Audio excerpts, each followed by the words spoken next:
I can operate. Employee performs surgery after doctor abandons millionaire's operation. It was just after dawn when emergency alarms rang through the hospital's surgical wing. Dr. Theodore Langston, a world-renowned cardiac surgeon, was scheduled to perform a high-stakes operation on one of the wealthiest philanthropists in the country, William Hartley, a billionaire who'd suffered a sudden heart attack during a charity gala. Nurses prepped the operating room. Machines beeped rhythmically. Every step was meticulous, except one detail no one could have prepared for. In a private corner office, Dr. Langston stared at a briefcase filled with cash. A mysterious call from an international investor had promised an instant payout if Langston left the country immediately to oversee an elite private surgery abroad. It was illegal. It was immoral. But it was too tempting. He vanished. Panic spread like wildfire. A room full of scrubbed-in professionals stood frozen in disbelief. The head surgeon was gone. A life was on the line. A billionaire's, no less. Staff whispered nervously. The hospital director was being called. No one moved forward. Until a voice, calm but firm, broke through the chaos. I can operate. All heads turned toward the speaker, a young janitor, standing by the door in his scrubs, mop in hand. What? A nurse stammered. I said. I can operate, he repeated, eyes unwavering. The young man's name was Carlos Ramirez, a 29-year-old Cuban-American who had been working at the hospital for nearly 5 years. Most knew him as Carl, the quiet guy who stayed late, never complained, and always listened more than he spoke. Few knew that before he became a janitor, Carlos had been a top medical student in Havana. He had studied for years, even shadowing surgeons, before his family fled to the U.S. after political unrest. Paperwork delays, immigration hurdles, and financial limitations had barred him from continuing his medical journey. So he took whatever work he could to support his aging mother and younger sister. Carlos, this is a human life, one of the attending nurses said cautiously. You're not licensed here. I know, he said. But if we wait, he dies. I've seen this operation.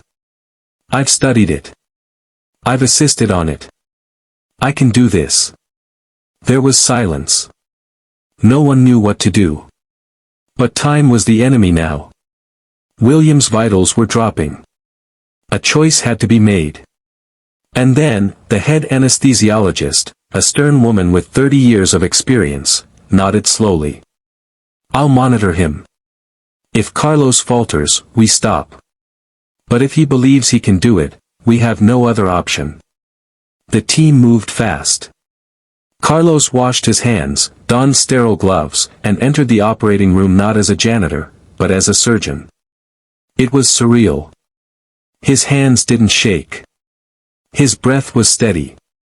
With the nurses guiding the process, Carlos made the first incision. He visualized every layer, every artery, every word of the textbooks he had buried himself in all those years ago. The operation lasted 4 hours. Not a single misstep. When the final suture was placed, and the monitors began showing stable vitals, the room erupted in stunned silence, followed by tears. They had done it. He had done it. Word spread quickly. By evening, news stations were outside the hospital. Everyone wanted to meet the janitor who had saved a billionaire's life when the real surgeon walked away. But Carlos didn't stay for cameras.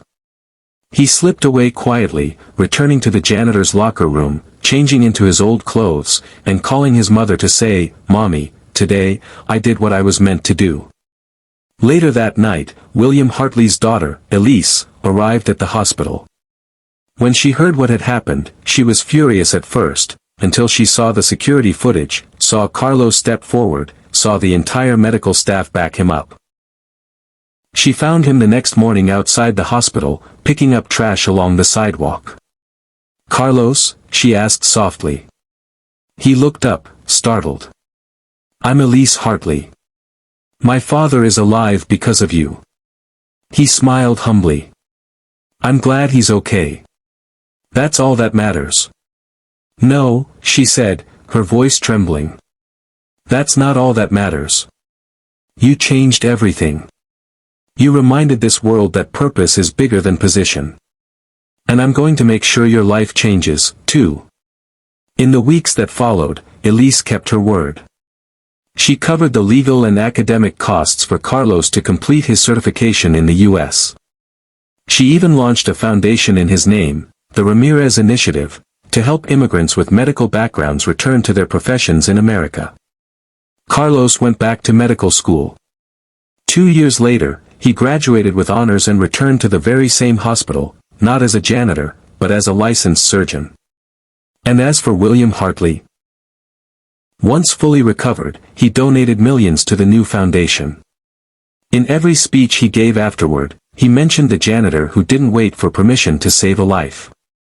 I owe my life to someone no one noticed, he said once, choking up during a televised interview. Carlos didn't just fix my heart, he reminded me what a good heart looks like.